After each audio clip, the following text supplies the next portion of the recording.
Hi everyone, we're here to discuss a business case study about Angkas, and this is going to be presented to Prof. Diana Chan. And the members of this group are Andrea Joy Taquizo. Lea Angela Hombre Bueno. This is Martha Reyes. This is our Okay, so we can proceed to the next slide. We're going to show you just a clip. Okay. Okay, so it will just actually show you this video will just show you how traffic Metro Manila is, and transportation is really one of the issues as well. Okay, and some of the memes that you can see online, wherein any person or people that goes into their destination really experience traffic, um, especially here in Metro Manila. Okay, we'll go with the introduction. So, Angkas is a Philippine ride sharing and delivery business that targets men and women aged 20 to 45. The fact that Angkas will have a competitive advantage over competitors is discovered. Following that, the marketing department devised a concept for offering a better service that incorporates passenger safety. So, riders were repeatedly educated for months in order to design the service to meet the stringent requirements of government rules and policies. The new service launch is expected to help Angkas achieve greater market share by focusing on the primary and secondary target markets. So, bottom line is by 25% by the end of 2020, Angkas would be able to grow its market. Okay. So the main advocacy of this is uplifting lives by reducing traffic woes and providing livelihood through technology. So as we know, there is an application that you can use, which is we're living in a modern technology right now. So it's very easy and convenient for everyone.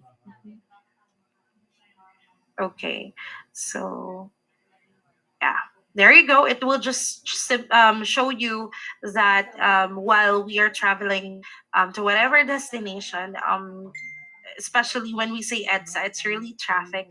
So instead of like traveling from 30 minutes, which should only take you like 30 minutes, sometimes it takes you like 2 to 3 hours for the travel time because of the traffic congestion as well. So, okay, there you go. Okay, so we'll go with the history of the Angkas. Will be reported by Leah Angela Humber Bueno. Thank you, Andrea. So, history. How did it begin? Um, it all began when Angeline Tam, also known as Angie, need to travel between three meetings throughout the metro. So it took her 6 hours to travel between location that caused her to be late for her meeting. It's evident that traffic is one of the problem that we have, thus creating a market for something like Angkas. LTO records show that there are 5 million motorbikes registered within the metro but could be more. Angeline realized that there is a need to have safer and better alternative, so habal-habal or Angkas was born. So next slide. Thank you.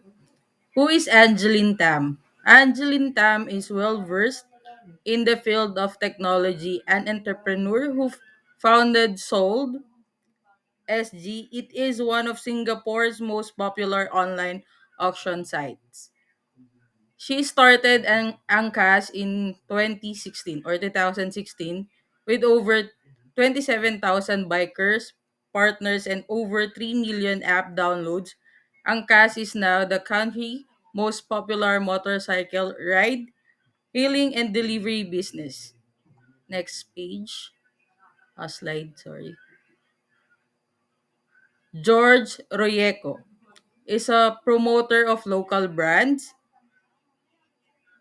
and advocate for inclusive mobility and an award-winning visual storyteller. He is the Angkas Chief Transport Advocate. Angkas has successfully reversed government regulator hostile view on motorbike as a mode of public transportation. Next slide, please. Next is problem faced by Angkas. Okay, so problems faced by Angkas. Um, Angkas head transport advocate George Reca told the Rappler over the phone on Monday that motorcycle taxi services are more than just a business to them, contrary to what the Technical Working Group or the TWG has declared. He continued it's an advocacy. So this was in response to a statement made by the TWG earlier in the day, claiming that Angkas wasn't interested in studying the viability and safety of motorcycle taxi services as public utility, but in profit. So Angkas must cut 17,000 of their bikers in Metro Manila to comply with the new provisions announced by the TWG on Friday. So basically, that's the main problem that they have faced. Um, okay, so they only allow 10,000 bikers for Metro Manila and 3,000 bikers for Metro Cebu per ride hailing firm. The initial cap for Angkas was 27,000. So from 27, it went down to that numbers.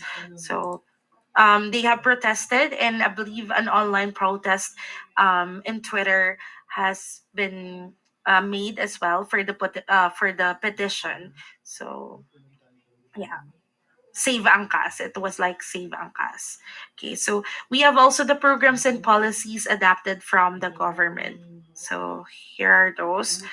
Um, Though Angkas claims that their riders are well trained, safety conscious, and only uses models from 2011 or newer, the rising number of motorcycle taxis around Metro Manila alerted the authorities from the Land Transportation or and Regulatory Board.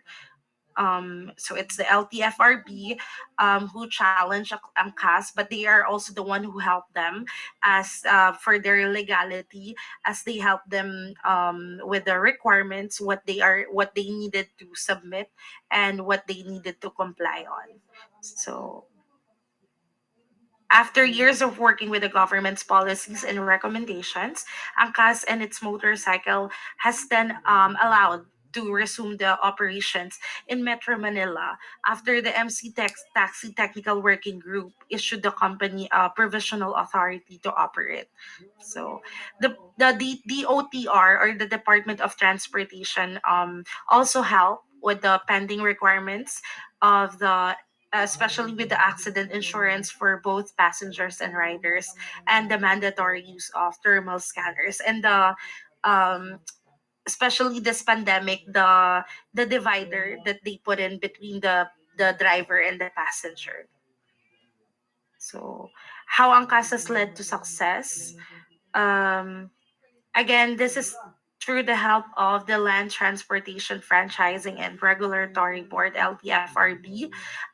They have suspended it first because of the business permits because they thought it was like colorum, so they asked them to submit all the following requirements and to comply with the requirements itself.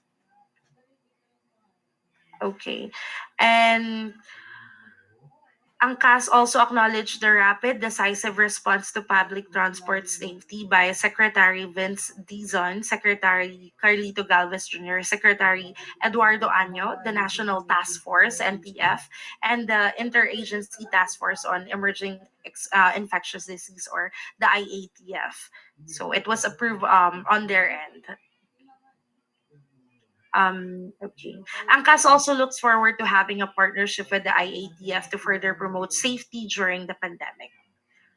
Okay. So the our conclusion with regards to this, go ahead, Giselle. Uh, we as a student and employees are well aware of the hazard of the road, and Angkas was as well. That's why the organization authorizing training classes 3 to 4 times a month to help motorcyclists overcome the hamateracy.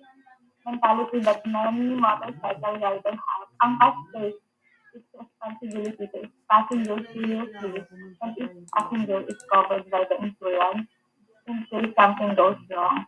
Added to it, motorcycles for hire in busy business districts in Manila have proliferated for years owing to poor planning, traffic, and almost public transport methods, which show us how desperate our fellow countrymen are for an affordable mode of mass transportation that gets them to their destination quickly while avoiding the gridlock that is common in these areas. Adding to that, Angkas will serve as a efficient travel and hassle-free. It will take us one place to another. Next slide.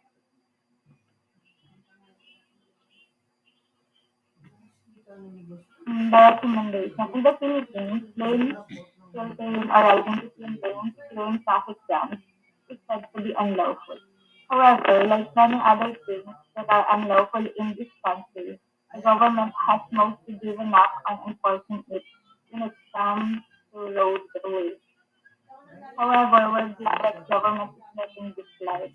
While the practice is the revised studies suggest that the lane filtering lenses that use the risk of the motorcycle riders being stuck from behind due to stop and go traffic and inattentive or distracted drivers. Motorcycle riders, on the other hand, must understand when they are putting themselves in danger by coming at a dangerous highways during rush hour traffic. The government needs to stop being part of the problem and start being part of the solution.